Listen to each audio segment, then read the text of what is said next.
je m'appelle Bastien Chauvet, je suis VFX Sup donc, et CJ Sup quand je fais de l'animation. Donc en fait, je m'occupe de concevoir et de leader les équipes sur les trucages ou la réalisation des films d'animation quand ils sont en 3D. J'ai travaillé sur Océan de Jacques Perrin, Le Renard et l'Enfant notamment. Je suis parti en Nouvelle-Zélande bosser chez Weta.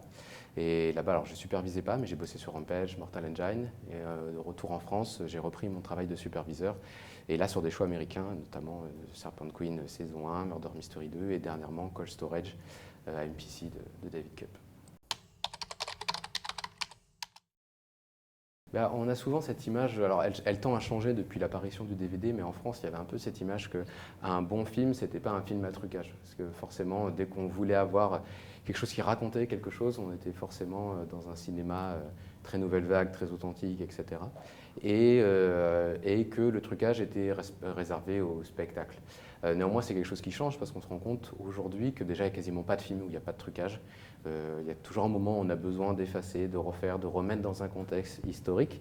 Et puis, le trucage, en fait, ça sert à ça. C'est un outil pour le réalisateur pour pouvoir montrer ce qu'il veut de son univers. Et voilà, donc en fait, ça nous permet d'illustrer du même titre que quelqu'un qui s'occupe des costumes, de la lumière ou du décor. Les trucages permettent de rendre la vision du réalisateur crédible à l'image. Parce que même si a priori on sait que ce n'est pas lui qui a créé le stop trick, enfin il l'a redécouvert, mais on a une vision qu'une personne avant l'a fait en Angleterre, mais bref, ce n'est pas le propos. Lui était magicien à la base et il a repris le théâtre Robert Houdin et il cherchait à pouvoir apporter quelque chose de nouveau à la magie. À l'époque, Robert Houdin avait réalisé plein d'automates qui s'animait tout seul, etc. Et ça permettait aux gens d'attendre en attendant le show de magie, etc. Et donc c'était quelque chose qui ne se voyait pas ailleurs. Et Méliès cherchait à reproduire ça. Et il tombe du coup sur le cinématographe et il voit le moyen de pousser son art plus loin, notamment en supprimant le voile, c'est-à-dire le moment où on cache le truc au public avant de révéler l'effet. Et donc là, en fait, le cinéma, par le stop trick d'abord, donc le fait d'arrêter la caméra, puis de reprendre une fois qu'on a changé quelque chose, c'est l'effet un peu ma sorcière bien-aimée, tout ça, puis par la fondue, puis par des effets de changement de taille, de changement de rythme, etc. Il a pu abolir tout ça et rendre l'effet magique en direct. Et forcément, c'était une innovation énorme, d'autant plus qu'à l'époque, tout ce qui était filmé était forcément réel, puisque c'était décrit comme de la photo animée, et on n'avait pas forcément conscience qu'on pouvait le truquer à ce point-là, même si, encore une fois, c'était présenté dans le cadre d'un show de magie, donc de truquistes.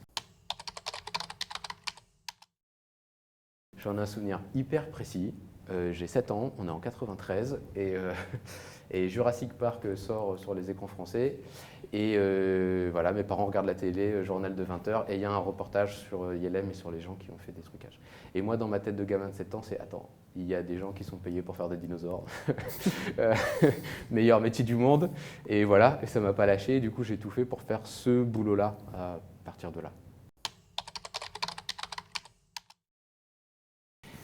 Pour moi, ce qui est important, c'est de garder la cohérence de l'œuvre, tout ce qui a été inclus dans la diégèse par le réalisateur ou par l'équipe créative, parce qu'on peut parler de séries, on peut parler de sagas au cinéma, où on peut avoir plusieurs visions, plusieurs metteurs en scène qui vont s'enchaîner dessus. Voilà, on parlait effectivement les aliens, les Jurassic Park, dans une moindre mesure, parce qu'il n'y a peut-être pas d'effet lié au personnage, mais James Bond, etc., c'est des sagas qui traversent comme ça l'histoire du cinéma. Donc la tentation déjà de mettre à jour l'effet pour l'adapter à ce qu'attend l'audience à ce moment-là, elle est grande, voire elle est nécessaire d'un point de vue de production.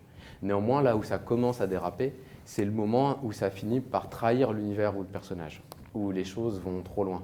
Et j'en ai pas parlé dans la conférence là, mais par exemple, puisque je parlais de James Bond, la saga a souvent fait ça. Elle a souvent été soit, par exemple, sous l'ère Sean Connery, elle est plutôt sérieuse, puis Roger Moore apporte de la comédie, puis on finit par aller très loin dans la comédie, voire le grotesque. Du coup, la fois d'après, on revient, etc.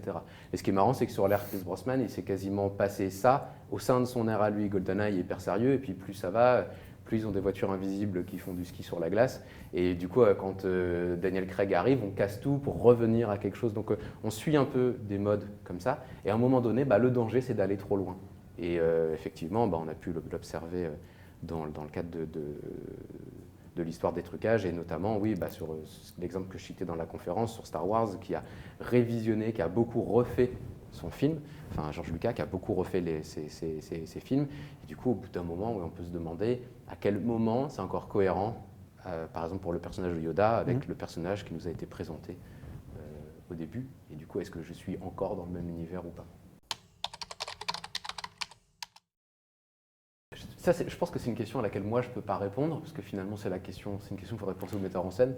Ce qu'on note quand même, c'est que Ridley Scott lui-même, quand il est revenu à la saga Alien, il est resté sur quelque chose de plutôt organique.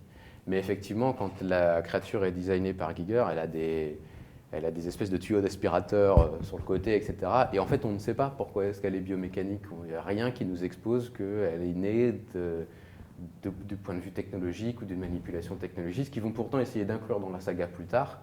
Mais malgré tout, le design, lui, va rester ultra organique dans cette nouvelle version.